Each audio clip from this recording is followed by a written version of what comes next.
So why would Coco Gauff, one of the most recognizable faces in tennis, who could play with just about any shoe they wanted to and could probably get New Balance to make them any shoe they wanted, choose to play with, let's call them what they are, one of the more mundane shoes out there? Does she know something that we all don't? Probably. Let's cut into it and find out. Hey, what's up? Zach here, and today I've got a look at the New Balance 996v4.5. Now the 996 has had 4 iterations of it, 4 big changes. This is still the 4th generation. The 0.5 is just a cosmetic upgrade, and to be frank, the 4.5 is basically just the Coco Gauff colorway shoe. That's what you're kind of paying more for. As you can see in her specific colorway for the US Open, it's actually 2 different colors of shoes, which I kind of like. And prior to the Coco Gauff colorway, you could actually get the 996v4 at a lot of stores for under $100. Right now, they're starting to retail around the $120 to $129 range. Still cheaper though than the Fresh Foam Lab V2. What I find so interesting about Coco Gauff and the 996s is really no one was paying attention to these shoes until Coco Gauff wrote on them, "Call me Coco" at the US Open, and all of a sudden people started paying attention en masse to New Balance tennis. And that breath of fresh air to New Balance tennis led to one of the coolest player design collabs I've seen in recent memory, all the way since the early 2000s when Andy Roddick wore that New York subway map shirt on his Reebok kit, which was the New Balance putting the different tennis court prints on her kit and actually making a collage and a grander design out of it. I thought that was such a cool design, and I don't think they would have come up with that if not for the spark of creativity with having someone like Coco Gauff signed to your brand. And for those of you wondering, yes, I still have my 2004 Andy Roddick subway map trucker hat that I like to take out when I want to relive the glory days. That brings me back to my original question. If you're New Balance's biggest tennis athlete and they're obviously really willing to do your own designs and your own custom gear, why stick with the 996 and just slap a new paint job on it? Well, there's a lot more to the 996 than meets the eye. Well, for starters, it only weighs 12.4 ounces for a men's size 10.5 shoe. It also comes in multiple widths, and there's 0 break-in on them, especially with the new 4.5 colorway where it's mostly a knit upper. It's a super comfortable shoe. I mean, there is 0 break-in whatsoever. You can almost wear these as bedroom slippers. Now, they're also just a little bit more stable than some other lightweight or featherweight shoes out there because of this really fat lateral flange. So you could almost put this shoe in the category of something like the Nike Vapor Pro, except it's just much more comfortable than the Vapor Pro. What I like most about the 4.5 colorway is that it's a true knit all the way around the uppers, so you don't need a ton of bells and whistles on them to keep them stable. When one part of the shoe is tugging and pulling, the other side is engaging,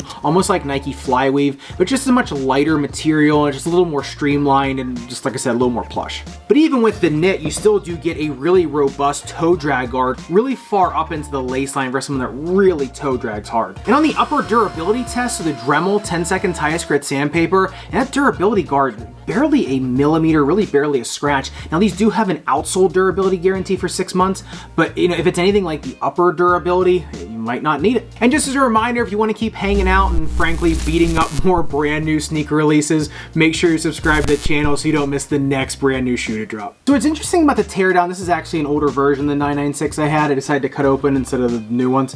Is the midsole foam is actually pretty light. However, when you start to press it down, it is that New Balance Fuelcell, which is a form of EVA. What's interesting about Fuelcell is it's a super lightweight EVA foam. However, once it gets compressed or once pressure is applied to it, it actually responds with a little bit more stiffness. So it actually gets stiffer the more pressure you put on it. So it makes for a really good shoe for cutting and moving. It's not necessarily the most explosive midsole foam, but it is super stable and it does give you a ton of cutting power when going side to side. So push off force, not as good, but cutting and moving side to side power, phenomenal. Now the outsole tread to me is the weakest part of this shoe. It is that modified wave pattern, almost like the Asics Court FF2, only it's much more shallow, especially under the big toe joint here. So these are really only good for a hard court, and even on a hard court, you can get a little bit of sliding. However, if you're somebody like Coco Gauff, has really good footwork, is a little bit of a lighter weight player, and doesn't mind sliding into their hard court shots, this shoe is actually tremendous for hard court sliding because you've got the durability wrap here in the toe box. as well as the undercarriage here that will let you slide more. And just as I suspected after the upper durability test, on the outsole durability test with Dremel 10 seconds highest grit sandpaper, I mean barely a millimeter of damage. This is actually much better than the previous iterations of the 996 and 696, which did get quite a bit more damage. This is actually really durable rubber on here, a big upgrade from previous versions of these shoes, and really worth that 6-month durability guarantee. Now what's interesting is the performance of the 996 is not as explosive as some other shoes out there, even with the Fuelcell EVA. If you look at the suicide test, only 15.18 seconds, which really is slower for me recently. I mean, these shoes just don't give you a ton of pop. However, as soon as I put just a pair of over-the-counter orthotics in them, my time went down to 14.90 seconds, and that was right after I did a suicide test. So I was actually a little bit tired when I did that test.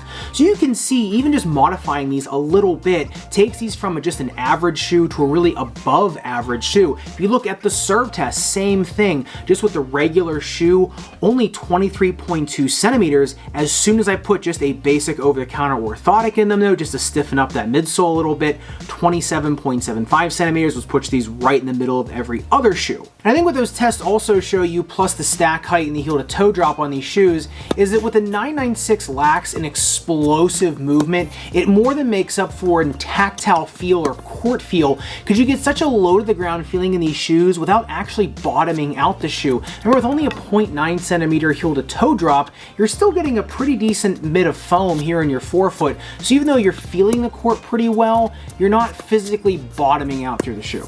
What these shoes really are is they're a blank canvas, and I think that's why someone like Coco Gauff, someone with so much raw athletic ability, really likes about them. Because if you're a professional tennis player with just tremendous footwork and you just want a shoe to get out of your way, feel lightweight, and just be able to slide on a hard court, well, then these shoes are really for you. And to be honest, with an orthotic in these shoes, these are just pretty much the most comfortable shoes I've played in recent memory. They're much more comfortable than even the Lav V2, and that's kind of New Balance's flagship shoe. And the other thing I really like about these is even though they don't have explosive movement off your first step, they do cut extremely well because they are so stable on the lateral flange. And that Fuelcell EVA is a really good pivoting type of foam, which means you can really compress it going side to side and it stays really stable. That's what I really love about these shoes, and I think that's probably what Coco Gauff loves about them, is that you can get from side to side really easily and know that this shoe is not just going to buckle underneath of you, but that midsole foam is actually going to give you a little something when you're on those corners. It might not when you're first pushing off. You have to use your own leg strength for that. And I think also in the case of Coco Gauff, if it's not broke, don't fix it. I mean, she has tremendous movement in this shoe, and so if you're playing in something like this and you're getting good results, you know, if it were me, I wouldn't want to change either. But the one thing I would watch out for in the 996 is if you are somebody that has a really high arch, someone that has a really flat foot, someone that just needs modification of the shoe, or someone that needs a little more support out of the shoe for those things, I would throw an orthotic in there if it were me. I know me with a high arch, I really do feel a lot better in these with an orthotic, just because the shoe can be just a little bit minimalist underfoot because the shank is a little bit smaller. But I'd love to get the conversation going with you about these shoes. Are you more interested in something like this, something more of a nimble, lightweight, kind of stripped down movement type shoe? Or are you more interested in something that packs a little bit more performance, something like the GP Turbo, the Adidas Barricade, or something like the Diadora Blue Shield 5? Let me know in the comments down below. And as I mentioned before, these are not the only brand new Balance this year to release. There's also the New Balance Fresh Foam Lav V2. Now, if you want to see the deep dive teardown as well as playtest of that shoe, make sure you click into the video up above and subscribe down below. I'll see you in the next video.